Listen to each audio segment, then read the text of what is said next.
Welcome to सिद्धि यात्रा story part 241। जय माँ काली, जय माँ तारा, आप सबका भला हो। तो आज की सिद्धि यात्रा स्टोरी में हमारा टॉपिक जो है वो है मसानी के बारे में, मसानी माता के बारे में। ठीक है, इसलिए मैं ये टॉपिक कवर कर रहा हूँ कि श्रुति ने मुझसे पूछा था, भैया मेरे ऊपर मसानी क्रिया करी गई है तो मैं बहुत परेशान हूँ, मैं इससे कैसे निजात पा सकती हूँ। तो एक मतलब रहता है ना कि जब मैं पूजा पाठ कर रहा हूँ नवरात्र पे और कोई क्वेश्चंस मेरे पास आते हैं तो उससे रिलेटेड मैं रिसर्च कर लेता हूँ, ध्यान कर लेता हूँ, कुछ मुझे पता होता है, कुछ पता कर लेता हूँ, फिर उसके बाद एक अच्छा वीडियो बनाकर आप लोगों के सामने देता हूँ कि आपको कुछ इन्फॉर्मेशन मिल जाए। आपकी जानकारी के लिए मैं बता दूँ, मैंने कोई मसानी क्रिया अभी तक नहीं करी है। मेरी माता काली की पूजा अलग तरीके की पूजा है। अच्छा, अब मसानी माता कौन होती हैं और मसान क्या चीज़ होती है? तो आप एक बार समझिए, भय का नाम ही मसान है, जैसे आधुनिक भाषा में भूत और इंग्लिश में घोस्ट कहते हैं। मसान एक प्रकार का शमशानवासी प्रेत है। मसान का अन्य नाम तोला भी कहते हैं लोग। यह जो है वो बालकों और अविवाहितों का असंतुष्ट मृत आत्मा होता है। मसान का साधारण अर्थ शमशान भूमि में भटकने वाला एक प्रेत है। अब आप समझिए, प्रेत कौन होगा? जिनकी इच्छाएं पूरी नहीं होंगी, जिन बच्चों की शादी नहीं हो रही है, बिना शादी अपने पूरे कर्म किए बगैर ही वो मर गए, सुसाइड कर लिया, एक्सीडेंटल मौत हो गई। ठीक है, तो ऐसे जो प्राणी होते हैं उनकी आत्माएं रिलीज नहीं कर पाती हैं। वो अपना कोई ना कोई काम यहाँ अधूरा छोड़कर बैठे हुए होते हैं, इसीलिए वो भटकते रहते हैं, जाते रहते हैं, उन्हें मुक्ति नहीं मिलती है, सैल्वेशन नहीं मिलता है। तो ऐसी आत्माएं होती हैं, उनको मसान कहा जाता है। कहते नहीं कि मसान भेज दिया है, तो बेसिकली क्या कर दिया है कि मसान का एक प्रेत भेज दिया है। जो अतृप्त है वो अपनी तृप्ति के लिए फिर वो अपना कार्य करता है, तो उसी को कहते हैं मसानी क्रिया। कि शमशान भूमि की कोई अतृप्त आत्मा है, उसे किसी के ऊपर चढ़ा दिया या भेज दिया। तो अब आप एक समझ लीजिए कि माता मसानी जो है, इनकी उग्र रूप में पूजा होती है। तो इन्हें कलयुग में की जागृत देवी कहा गया है। कहते हैं कि ये कलयुग में जीवित देवी है, जैसे माता काली जीवित है, और ये शत्रुओं का नाश कर देती हैं। अपने भक्तों के ये शत्रुओं का नाश कर देती हैं और भक्तों की सुरक्षा करती हैं। तो इन्हें कई बार मदानन भी कहते हैं और चौगानन भी कहते हैं। जैसे कहते हैं नहीं, चौराहे वाली माता। बेसिकली ये जो हैं चौराहे की माता, लोकल गांव की माता, ठीक है, तो ये उस तरह की माता हैं। और इनको भोग में, एक्चुअल भोग जो इनका होता है वो होता है सुअर या फिर बकरा, और उसके साथ शराब चढ़ाई जाती है, तामसिक प्रवृत्ति। सही ऐसे इनकी पूजा होती है, जिससे ये खुश होती हैं।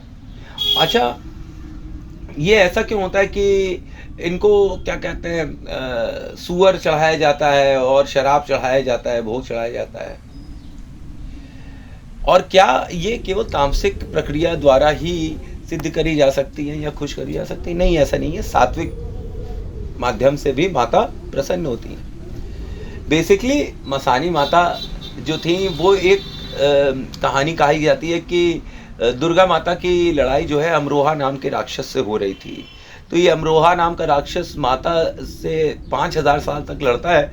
उसके बाद ये एक मरी हुई गाय के खाल में घुस जाता है अपनी जान बचाने के लिए, जब माता इसका अंत करने वाली होती हैं। अब क्योंकि मांस के अंदर, मरे हुए गाय के मांस के अंदर ये राक्षस घुस गया था, तो माता इसको मार न पाने के चक्कर में, क्योंकि वो सात्विक रूप में थी, तो वो अपना हाथ मसलती हैं। कहते नहीं, हम हाथ मसलते रह गए, वैसे ही माता हाथ मसलती है तो उसमें से मैल निकलती है, और वो मैल जो है वो भूमि पे गिरती है, तो ये मसानी माता की प्रकट होती हैं। और ये मसानी माता वो गाय के खाल में घुस के और उस राक्षस का अंत कर देती हैं। तो माता दुर्गा जो है वो इनको आशीर्वाद देती हैं कि तुम्हारा जो है मैलाडी, मैल से उत्पन्न है ना, तो मैलाडी मसानी माता, गुजरात में भी कहते हैं ऐसे लिए। और ललिता देवी के नाम से भी पूजा जाता है, और तो और शीतला देवी के नाम से भी इन्हें पूजा जाता है। बेसिकली ये चौराहे पर, ठीक है, आपके घर पर, मतलब चाक चौराहे पे जो होती हैं माताएं, उनको मसानी माता कहा जाता है। ये भी कहा जाता है कि बहुत समय पहले जब मूर्ति नहीं पूजी जाती थी तब यंत्र पूजे जाते थे। जब मूर्ति का प्रावधान नहीं था तब यंत्र पूजे जाते थे। और फिर जब मूर्ति बनाना स्टार्ट किया गया है तो जैसे भाव वैसे मूर्ति वैसे आइडल बनने लगे। तो जो बच्चे माता काली की पूजा कर रहे थे, शमशान काली की पूजा कर रहे थे, उन्होंने, मतलब हमारे पुरखों ने, उन बच्चों ने शमशान की जो भूमि की मिट्टी होती है उससे मूर्तियां बनाई और फिर उनकी पूजा करने लगे। अब शमशान भूमि की जो मिट्टी होती है, अब चाहे आप ये मंदिर की भूमि की मिट्टी, कहीं की भी मिट्टी का एक अलग ही स्थान होता है। तो शमशान की भूमि की मिट्टी से जब माता की प्रतिमा बनाई गई तो उसके अंदर शमशान की शक्तियाँ आ गई, भूत प्रेतों की शक्तियाँ, जो अतृप्त आत्माएं वहाँ पे थी वो आने लगी। क्योंकि इनको भोग चढ़ाया जाता है तो वो इनको भोग चढ़ता है तो उनको भी भोग चढ़ जाता है। इसीलिए वो माता मसानी की सारी आज्ञाओं का पालन करती हैं, और जहाँ पे भगत बोलता है कि यहाँ जाओ वहाँ जाओ तो वो काम कर देते हैं। ठीक है, तो इस तरीके से मसानी माता की पूजा पाठ होती है, और मसानी माता ऐसे काम, मसानी माता से ऐसे भगत लोग काम कराते हैं। मसानी माता मुख्य रूप से आपको मैं बताऊं कि डिजीज़ की बीमारियों की देवी है। ये डिजीज़ दे देती है, चेचक की बीमारियां हो गई, ठीक है, और शारीरिक कष्ट हो गए। ये किसी के ऊपर जैसे मसानी क्रिया चढ़ती है ना तो उसको चेचक के दाने आने लगते हैं, स्मॉल पॉक्स, चिकन पॉक्स, कहते नहीं है माता आ गई हैं, और शारीरिक कष्ट होने लगते हैं। तो ये जिनके ऊपर चढ़ती हैं और जिनके साथ रहती हैं उनके चेचक बीमारियां और शारीरिक कष्टों को दूर कर देती हैं। ये उग्र देवी मानी जाती हैं, जिन्हें महादेवी आदि पराशक्ति दुर्गा का अवतार माना जाता है, मैंने आपको बताया ही। और तमिलनाडु में अन्नामलाई में 15 फीट लंबी लेटी हुई मूर्ति के रूप में ये स्थापित है। गुड़गांव हरियाणा में भी माता शीतला के साथ इनका विशेष संबंध है, जहां इन्हें कुलदेवी के रूप में पूजा जाता है। यहाँ मेरे प्रयागराज में भी ललिता देवी का प्रसिद्ध सिद्धपीठ है, वहाँ भी इनकी पूजा होती है। अच्छा, मसानी माता के इतिहास पर अगर ध्यान दें तो दक्षिण भारत में मैंने आपको बताया है कि पौराणिक कथाओं के अनुसार अन्नामलाई के राजा नानूर नाम का एक राजा था। तो उसने अपने आम के बाग में एक लड़की थी, बच्ची थी, उसने फल तोड़कर आम खा लिया उनके बाग से, तो उसको उन्होंने मृत्यु दंड दे दिया था। तो इसके फल स्वरूप बाद में उसकी मृत्यु के पश्चात उसी लड़की को देवी के रूप में पूजा गया, जो मसानी शमशान से संबंधित अम्मन कहलाई, मतलब वहाँ अम्मन कहा जाता है तमिलनाडु में। यहाँ देवी को अन्नामलाई पहाड़ियों के बीच अलियार और ऊपर नदी के संगम पर स्थापित किया गया है, जहाँ वे लेटी हुई मुद्रा में है। 15 फीट की लंबी मूर्ति है वहाँ पे तमिलनाडु में। तो आप एक बार समझिए कि यहाँ जब उत्तर भारत में हम पहुँचते हैं तो यही मसानी माता जो हैं, ये आप गुड़गांव में इनका मंदिर है, ठीक है, गुड़गांव में इन्हें माता शीतला के रूप में पूजा जाता है। शीतला माता कौन है? ये गुरु द्रोणाचार्य जो नहीं महाभारत वाले, उनकी पत्नी का नाम कृपि था, वो है। तो कई बार ऐसा बोलते नहीं है कि द्रोणाचार्य जो है वो मसानी माता के गुरु हैं। तो गुरु द्रोणाचार्य के सती होने के बाद शीतला माता ने यहाँ पूजा स्वीकार करी और वरदान दिया कि उनकी इस तरह से पूजा होगी। यह भी मान्यता है कि सिंघा भक्त, एक इनके सिंघा भक्त थे, उनके स्वप्न में माता शीतला ने दर्शन दिए और मसानी थान की स्थापना कराई, जिसके बाद मसानी माता के रूप में इन्हें पूजा जाने लगा।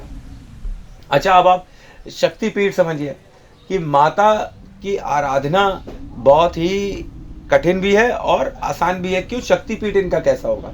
मसानी माता का मंदिर जो है वो शमशान घाट पर ही बनता है, या कोई बहुत पुरानी उजाड़ जगह हो, खुले मैदान हो, जहाँ आसपास कोई ना हो, वहाँ पे इन्हें स्थापित किया जाता है एकांत में। क्योंकि ये माता जो है साधना की भी माता कहलाती है, कि साधक इनकी साधना करते हैं और एकांत में ही साधना होती है इनकी।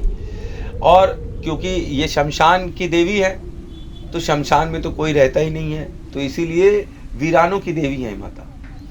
और ये आप समझिए कि जैसे हमारे बुजुर्ग थे, उन्होंने भी शमशान की मिट्टी से मूर्ति बनानी चालू कर दी माता की, और फिर इन्हें मसानी रूप में पूजा जाने लगा।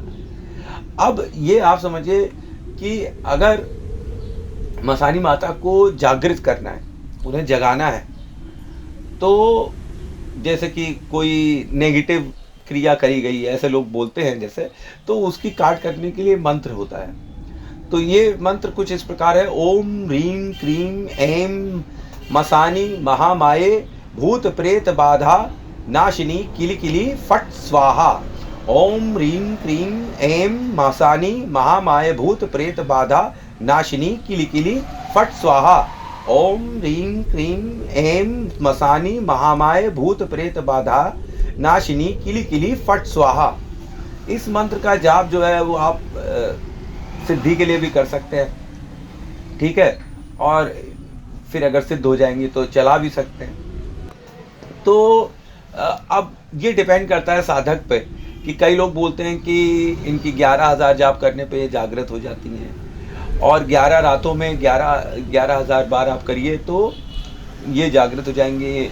इनको भोग में सिंदूर चढ़ाया जाता है, और फूल, काले तिल, लौंग, नींबू, मतलब ऐसी चीज़ें जो है, पीली सरसों, ये सब चीज़ें जो है अर्पण करी जाती हैं। और भोग में मैंने आपको बताया है कि सूअर और शराब या फिर बकरा और शराब भी चढ़ाते हैं लोग। तो अगर आप ये चीज़ को माइनस कर दीजिए तो फिर सात्विक पूजा हो जाएगी, ठीक।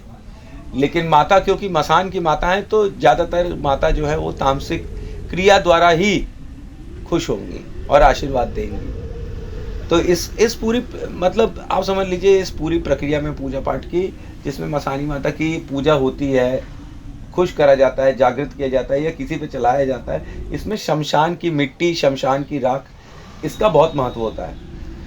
ये इसमें ज़रूर पड़ती है, चाहे अब आप इसको कहीं पर भी करें।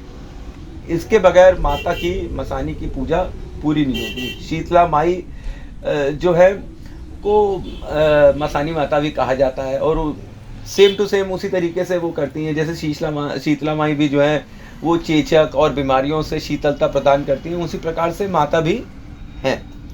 जिसका एक बात और है कि ये अर्थ है कि मसानी माता जो है वो गांव की माता है, ये एक लोकलाइज्ड माता है।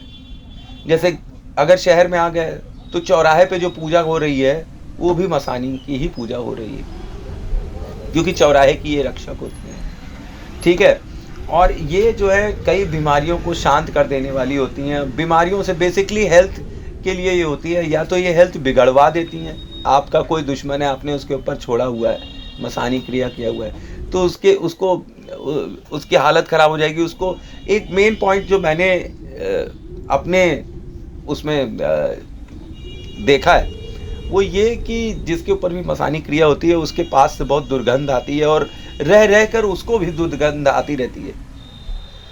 और इसलिए आती है क्योंकि माता जहाँ पे विराज रही हैं शमशान में, वहाँ भूत प्रेत हैं, नकारात्मक शक्तियाँ काफ़ी हैं, तो माता के पास तो सुगंध आती है, पर उन लोग जो इनकी एंटिटीज़ है जो इनके आसपास रहती हैं, उनकी दुर्गंध से वातावरण भरता रहता है।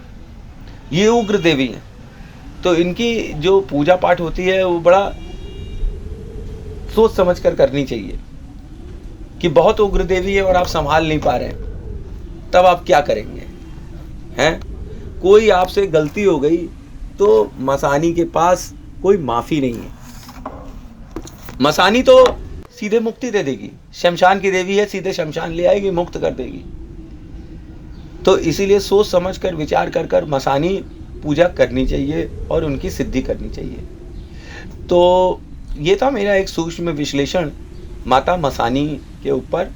और कल का जो एपिसोड 243 आएगा उसमें भी मैं माता मसानी की और भी बारे में डिस्कस करूँगा कि मसानी की क्रिया कैसे होती है, मसानी क्रिया को उतारा कैसे जाता है, मसानी सिद्धि कैसे होती है, और क्या वास्तव में हमें माता मसानी से डरना चाहिए या प्रेम करना चाहिए, क्योंकि हैं तो वो आखिरी में माता काली, माता दक्षिण काली का ही एक रूप है, ठीक। वो शमशान वासिनी है, वो माता काली का एक रूप है।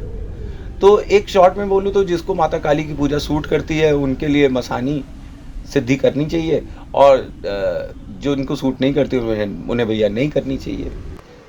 जो शक्ति की पूजा करते हैं उनके लिए मसानी पूजा थोड़ी आसान हो सकती है। तो थैंक्स फॉर वॉचिंग। जय माँ काली, जय माँ तारा, आप सबका भला हो। मिलते हैं कल के एपिसोड में, जहां मसानी क्रिया के बारे में और माता मसानी के बारे में और डिस्कस करेंगे।